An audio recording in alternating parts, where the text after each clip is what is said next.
People are so focused on money, fame, and power, right? But if you take out money, fame, and power, you can do anything in this world.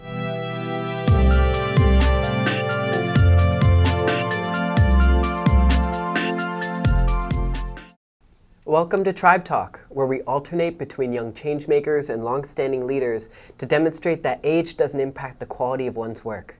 I'm here with Wendy Diamond, founder of Women's Entrepreneurship Day, LDP Ventures, and Animal Fair Media. Wendy and Happy, thank you so much for being on the show. So happy to be here. Good to see you.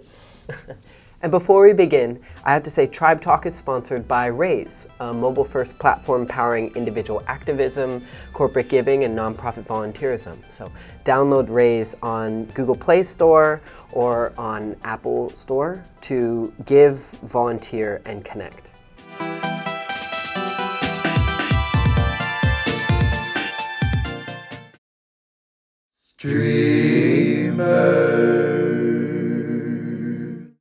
Tribe Talk is a streamer studio production. Stream your podcast, stream your story, stream yourself. Try it free at streamr.nyc. Make your voice, brand, and message seen and heard on every platform today. Wendy, I'm really excited to dive in. You've been with Tribe since, actually, I guess, the summit.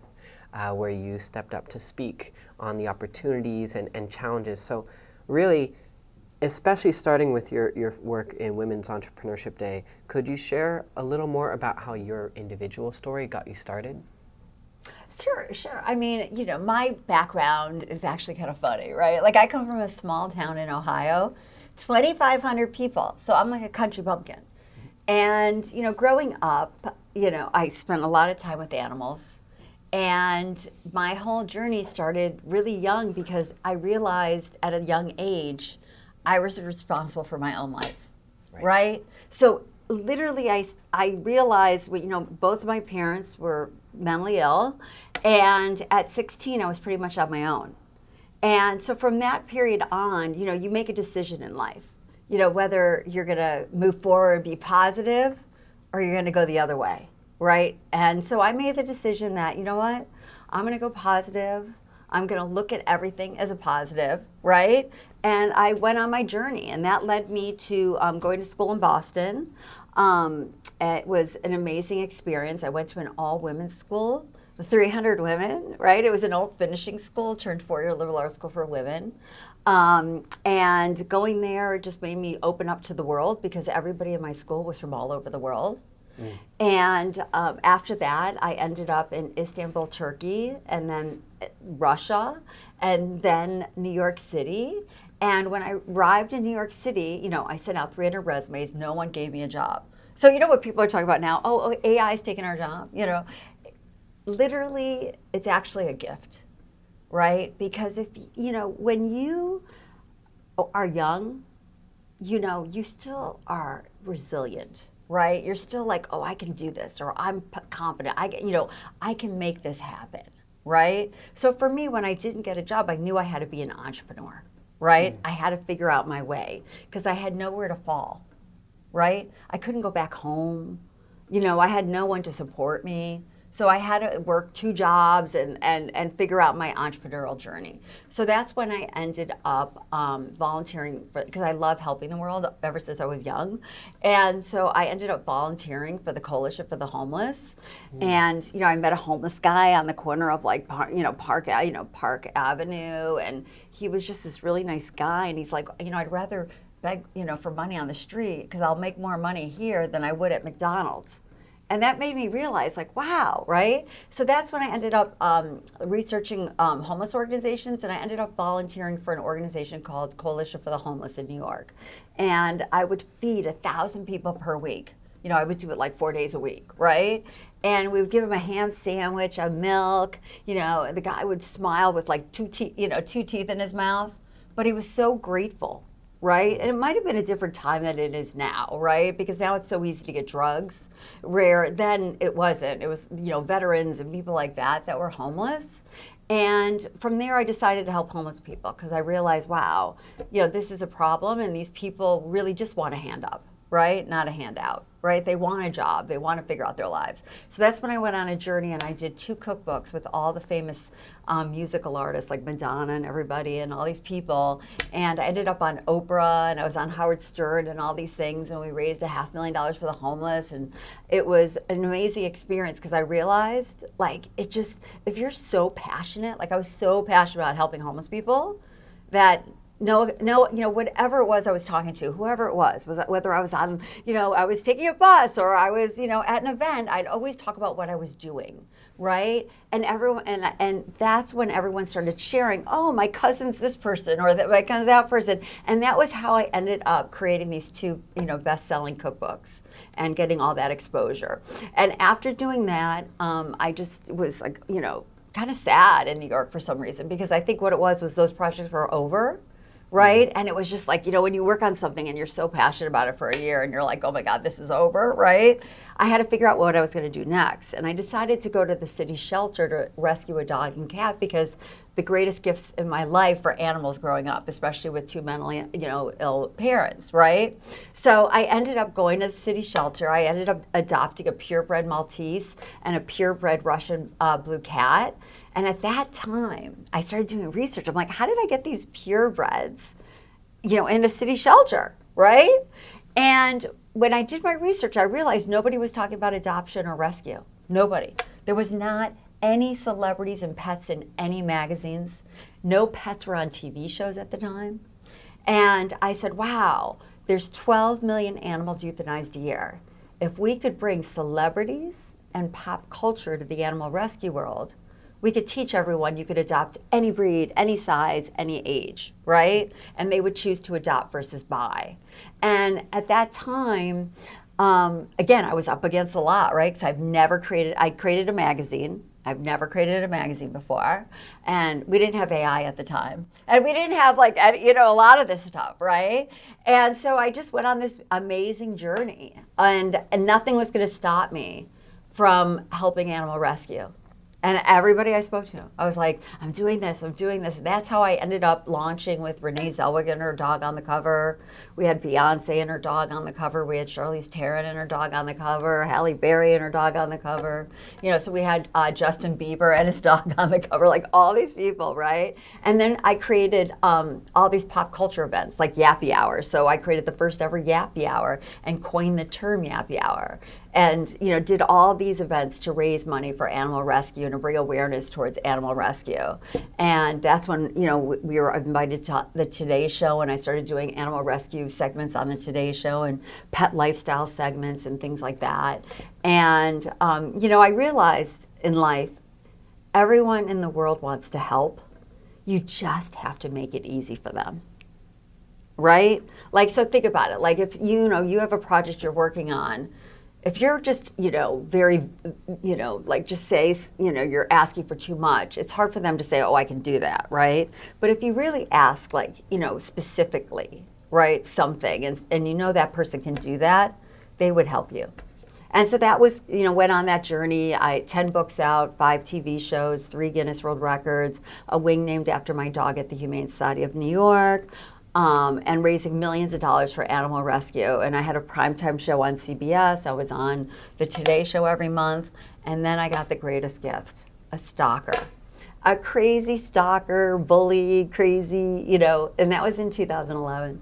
And I was getting a dog adopted a day. I had millions of fans and millions of people, and we were, getting a dog adopted a day and all this stuff. And then I got this mentally ill woman who created 50 anonymous email addresses to defame and slander me and stalk me. So she would follow me all over New York and see who I was with and pictures and the whole thing, and then would send them all these defaming, slandering emails about me. So about 70% of the people at the time never spoke to me again. I called those enablers. They enabled that, that stalker to win. Right? Because they didn't talk to me again because they were scared, or they maybe believed what she said in those emails, right? But if anyone would just have read and contacted the Humane Society of New York, they'd say, oh, she's one of our biggest donors, right? but instead they believed somebody they never knew that created 50 anonymous email addresses, right? So this Today Show stopped putting me on, our sponsor stopped supporting our rescue events, and that's when I just basically was like, my whole life fell apart, really, literally.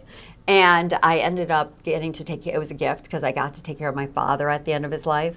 And I ended up making a commitment to myself, because I love life and I love the world, that I would go to 2 new countries a year for the rest of my life. And that's when I called up Amex. I had all these miles, and I'm like, where can I fly for free, right? And they were like, we go around the world. Honduras. And I book it. I'm like, I'm so excited. I'm going to Central America. And then I realized it's the murder capital of the world. And no one, I couldn't get any of my friends to go with me, right? And I just decided I would still go on that journey. And that's what led me to, where I am today. I'll start at the beginning. Yeah. Right. Of what I heard. Right on the onset, you take and embrace the realities of life and say, if you're going to be hit by this, might as well look at it with a positive lens. Whether that's not being able to find a job and being forced to look for new opportunities, whether it's having things crumble and being the opportunity to take care of family, loved ones, things of that nature, or whether it's being able to pivot and step forward. When one door closes, another door is bound to open. Right. Because we're ever walking. Right. So in that sense, I think the resilience, right, as it couples in, is really what speaks out. I think you've got a couple aspects that really speak in surprise. Homeless people being able to say that they make more asking for support from an area where wealth is consolidated, like New York, instead of working for minimum wage, is not something that I think has gone away necessarily. And to speak to the range and the realities of a community instead of its perception, I think as well that's something that we miss. So when you look at the opportunities now for youth and the next generation, it's easy to say for someone, oh, just look at it as an opportunity, go find entrepreneurship. Yeah. It's harder to walk and say, I work 2 jobs and still was not comfortable being like held down there, but also used it to step forward. Now, one thing that we heard in another podcast was that volunteering, giving back, is one of the greatest ways to improve your mental health and well-being. And so if you're in a situation where you're working 2 jobs, life is definitely beating you down, you don't have a job opportunity there for like something larger scale, do you think that it contributed to this like rise and complete pivot in a journey that led you to, I guess, winning life in so many different ways and being able to spread awareness for causes that mattered? I think, most people in today's society, especially, where we are today, right, is with Instagram and everything and all this stuff, it's so vapid. Vapid? Vapid. It's completely vapid, and people are so focused on money, fame, and power, right? But if you take out money, fame, and power, you can do anything in this world, right? Because at the end of the day, by volunteering, and volunteering, helping those that can never help you. So don't volunteer because, I'm going to meet these people, or I'm going to, do this kind of stuff, because that never works, right? It always backfires. But if you really genuinely help, right, where you help homeless animals, or you help senior citizens, or you help whatever it is, right, you'll realize, like, I spend a lot of time helping incarcerated women in prison go through an entrepreneurship program, right? I go to, York prison in Connecticut, which is the maximum security prison, and I mentor these incarcerated women in prison, right? This program is 84% successful, right? These women do not go back to prison when they get out, right? We as taxpayers pay $100,000 a year for them to be in prison. This program only costs $2,000, right? Think about that for a second. If you really think about, especially even like one of the other programs we support is helping impoverished, disadvantaged women with microloans to start their entrepreneurial journeys, right? By giving a hand up, education, the tools, etc., is the key, right? Because, and that's what our Women's Entrepreneurship Day organization is all about, is about giving the tools, the education, and enabling them a hand up, not a handout. Especially the idea that you don't need to take money, wealth, or power, or fame as a starting note, but that you can just do something and things actually follow. Right? Volunteerism it actually follow. It's not going to follow the next day.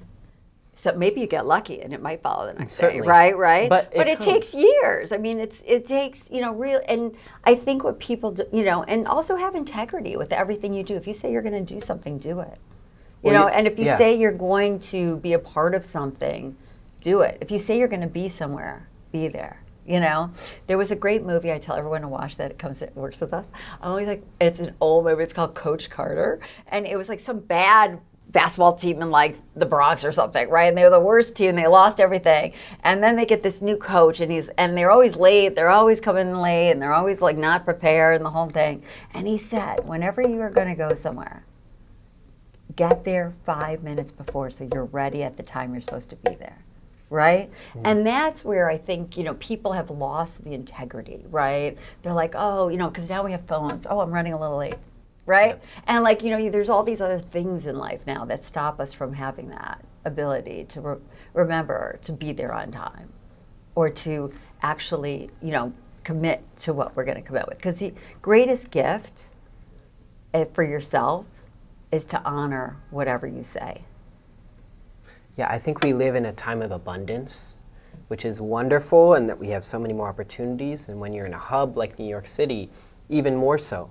But to be more intentional and to be grateful that this is where I set my time, to recognize that we have technology that increases our FOMO and things of that nature, fear of missing out, right, things of that nature. And yet we can step away and appreciate that we're never missing out in our own lives, right? I want to take that mentality and perhaps ask, do you have examples of when you've looked at that person? Has it always been the case that you're not worried of missing out for other things because you're working on your own rights? Or in those times, especially at the start, you don't have a job, you're looking at 2 jobs that you currently have, did you feel like you were missing out? You always have a little bit, even today, you always are like, oh, I wish I was that, that would be cool. I'd want to do that. But I always know, like, we're on our own journey. Everybody's on their own journey, right? And on your own journey, everything you go through is a part of your journey. So how you look at it and how you actually react to it is how you're going to go further, right? So if you're like, wow, I just like, this is the crazy, like when I was going through the stalker, I was like, oh my God, there's got to be a positive to this. I don't know what it is yet, right? But, then it led me to this whole other world that I never imagined being in, right? Right. And it didn't take overnight. It took, a couple years, but like it ended up happening. Right? And I think really when we look at everything, if you just change your mindset, we can change our mindset in a second, right? Like literally the greatest gift all of us could have is to be able to control our minds, the way we see, the way we think, right? And that is to me like what I've been able to do, because like every time I start going down that, how our minds play tricks on us and you're like, oh, wait, I'm not successful enough, or oh, I'm not. Why didn't I get that job? Or why does she get to do that? Right? You just switch off in a second and you say, wait. And this is what I do to keep me sane. Is I always just think about the incarcerated women in prison, or the impoverished women in Honduras, or wherever and the homeless animals and everything. Right? Like we are so lucky in life. Everybody today is living better than they've lived ever in history. Absolutely. Every single person, whether you're in, Zimbabwe, or you're in Honduras, or you're in Iowa, right? Mm-hmm. Every single person on this planet is living better today than ever before, right? And to start focusing on the positive in life and the positive news and actually, whatever you believe in or whatever you're passionate about, really understand what you're passionate about. And understand the history of it, and get behind and really learn about whatever you're getting behind, because that'll give you more understanding. And I think that more people just to stay away from the negative and be able to communicate, I think is the key to success. Well, certainly life doesn't come at you, it comes from you. But like you said, you grew up in a town with 2,500. And it's clear that you've learned that you don't have to leave the country to re-explore, understand other perspectives, or appreciate what we have, right? You've been able to work with, and currently do with prisons and women there in order to encourage them. You don't have to necessarily leave to go to Honduras to discover that, although it does help to explore different cultures and opportunities. Right. But where does this kind of like mindset shift or gratitude first start? Like, did you have it before you went to New York or Russia or even left the country, right? Did you have it before you even had a dog or a pet in the first place as a child? Like, when's the first stage where you said, wow, this is my reality, but if I perceive it in this way, how wonderful and grateful I am that I can live? I think it was young. I think it was probably... I got hit by a car when I was 16 also, and I was in traction for 6 months. And so, I think it was just, at that point, my whole life was falling apart when I was really young, right? And I just realized, wow, if you just get up, go to work, and just really realize you're responsible for your own destiny, right? Like, you're the person. Once you're 18, your parents have nothing to do with your life. You know what I mean? Like, you really are responsible for your own life. And so if you screw up your life, that's your fault, but you could change it in 2 seconds, right? You could change it. So today you could just decide, I'm not going to live like that anymore, right? Yeah, I love the way that you said quite a few times, like, this caused life to fall apart. This caused life to fall apart. But you're here now with like a smile on your face, embracing the fact that so many great things are happening. And so it's a testament. But I also think, like when being in Honduras, like people would be like, I'm never going to the murder capital of the world, right? And I said, oh yeah, I would love to meet the development director of an organization that provides microloans to poor women, right? And I went on that journey. Right, and I learned all about the statistics of women in business, and that these women who are getting these $100 microloans in Honduras and all over the world are paying it back at a 98% rate, and 90% goes to educate their children, provide for their families. And I remember the women that a 72-year-old woman that had 3 little grandchildren, and I said, oh my gosh, are these your children? She's like, no, these are my daughters, but she passed away. The husband ran off, and she received the microloan, and she literally opened up in her one-room hut and her one window where she slept with those 3 kids on the floor and was selling Cokes and toothpaste, which were enabling her to, pay for her kids to her grandchildren $1 a month to go to the school in that community, right? And she had a smile. Like, if she could smile, well, I should be able to smile, right? And when women are a part in business, they have self-confidence, they have dignity, they don't allow human rights violations, right? So we're a capitalist society, right? Like, work, right? You have to work, you have to pay your rent, you have to do all these things. No one owes you anything. No one owes you anything, right? It's up to you to create your journey. Well, I think we're living in a time where there could be this new expectation crisis, right? Of believing that it is the responsibility of others to give to us, especially for generations growing up with more and more privilege than previous.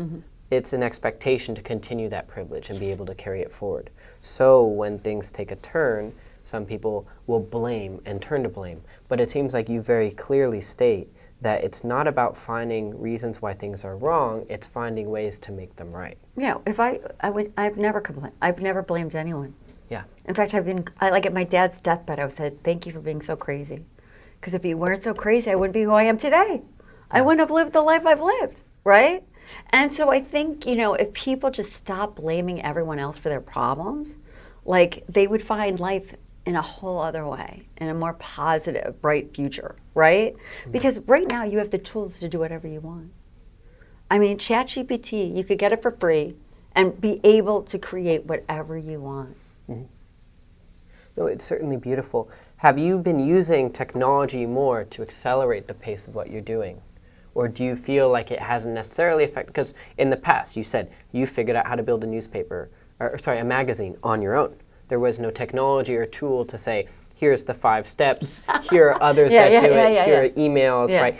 I can send the emails for you, stuff like that, which we have now. Yeah. So does it help you further it along? Oh my gosh! I mean, I use all the tools. So we created an AI education program that's now in about 26 countries. We just launched in Brazil and the Portuguese, African countries, and Portugal. So it's in all these different languages, and we teach the most simplest, easy, free tools to disadvantaged women, girls, allies. And so I'm learning so much every day, and I'm investing in a lot of this space because I believe in providing tools for people to go ahead and be part of the future.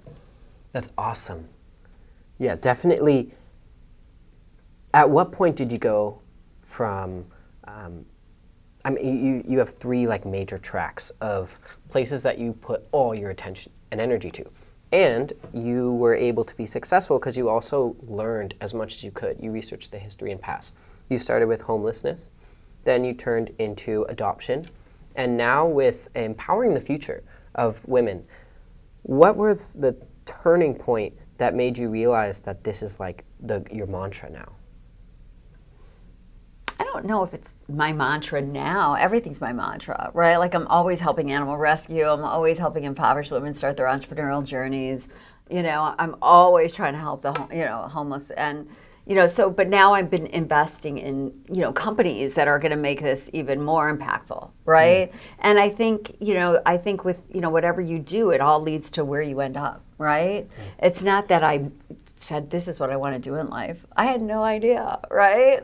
I never knew I would be doing any of this stuff. It was never anything. But I think people need to never forget their inner child.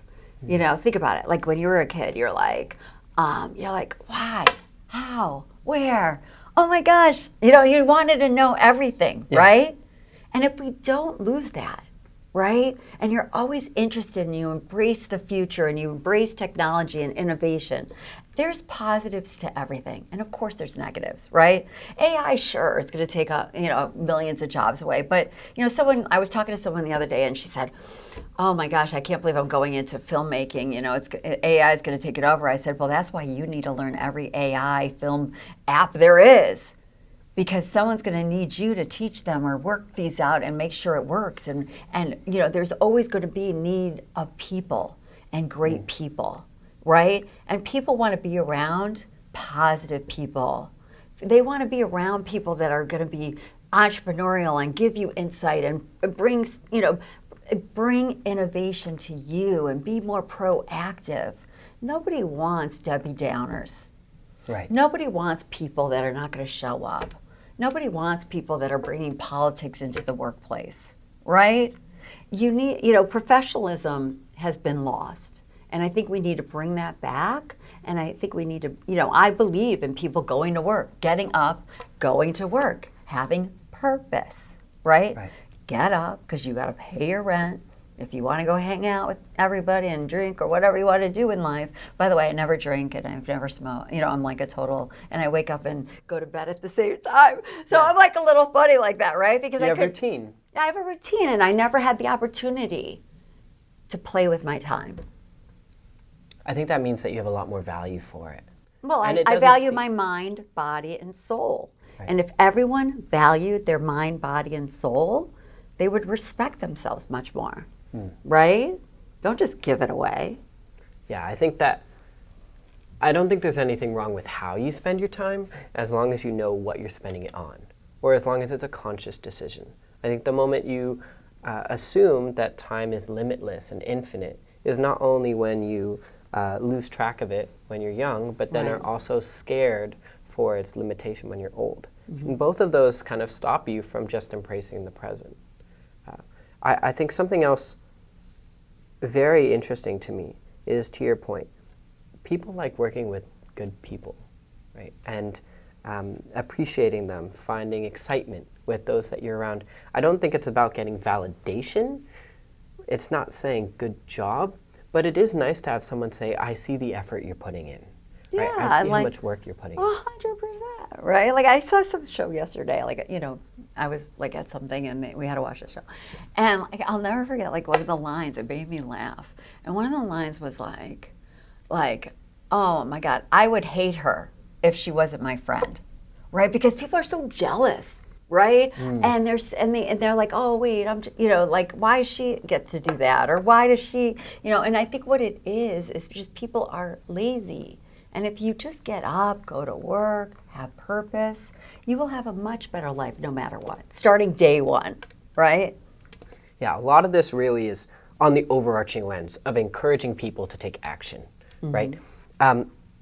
Whether it is appreciating and having appreciation, that if you have friends that you're jealous of, jealous is, I don't think, the correct word. Jealous is a negative connotation. Being envious of peers is amazing. It's such a that was a privilege. TV show, and Sure, that was totally. like a TV show saying that, and it made me laugh. Right. Because how many times do I have that experience where people are saying that about me, right? Like, and I think, people, especially, it's different. Men, I think more so love confident women, right? And would rather, hang out with confident women, where women feel insecure, right? A lot of times.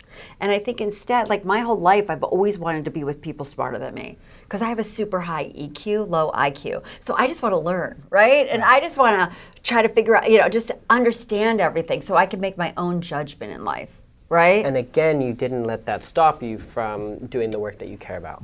Right. I guess turning more towards the mindset, which is incredible of how you've been able to take so much action, do you feel like the first step along this journey was volunteering? That by starting to volunteer at the homeless shelters, it set you and embarked upon this path?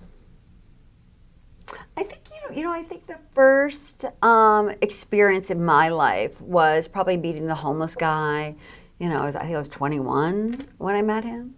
And I think volunteering on the Coalition for the Homeless Van. I think going there and just really feeding hundreds of people and just really seeing those faces and realizing the impact I was helping with, giving them a ham sandwich and a milk and an apple. And I would never eat that, right? Because I'm a vegetarian.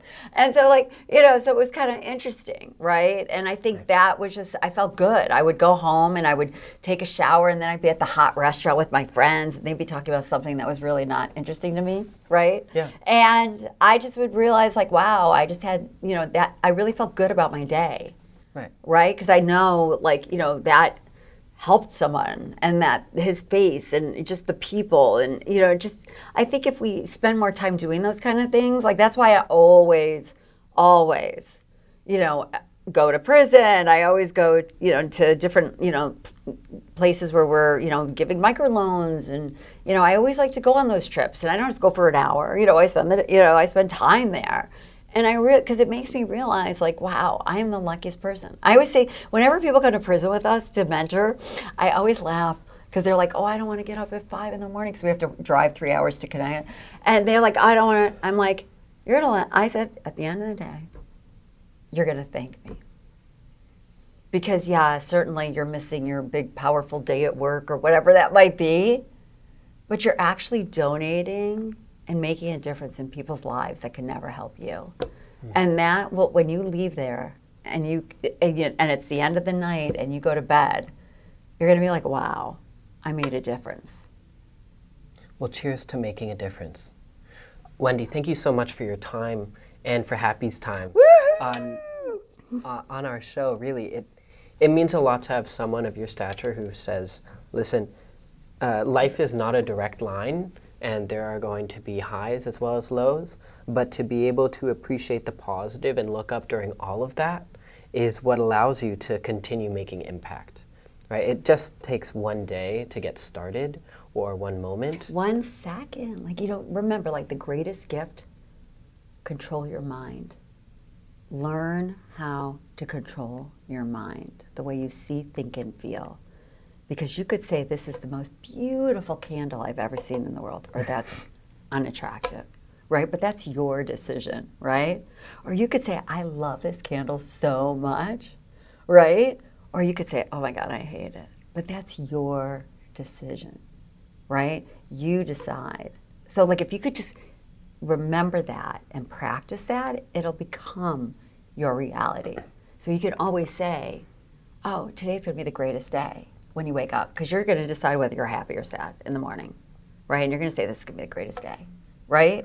And I think that is the one thing from all of what I've experienced in life was the greatest gift I learned. Wonderful. Well, I hope you enjoy it because I made it, but otherwise. You made this? Did you really? Yeah. How did you make this? We have a candle company. What? But we won't. Oh my God, I want to know. What? You have a candle company? Yeah, but it's, I guess, besides the point. Certainly, thank you again, Wendy, for all that you stand for, right? And for encouraging so many people with actually putting money in the right places so that we can establish a future that we all are proud to be of. Yay! Let's do it. Thank you so much. Tribe Talk is a Streamer Studio production. Try Streamer free at streamr.nyc. Executive producer David Walters, videography and editing by David Walters, graphic design by Tristan Bresnan, music by Benjamin Senmana, hosted by Kyle Matthys. Tribe, taking root today to advance tomorrow.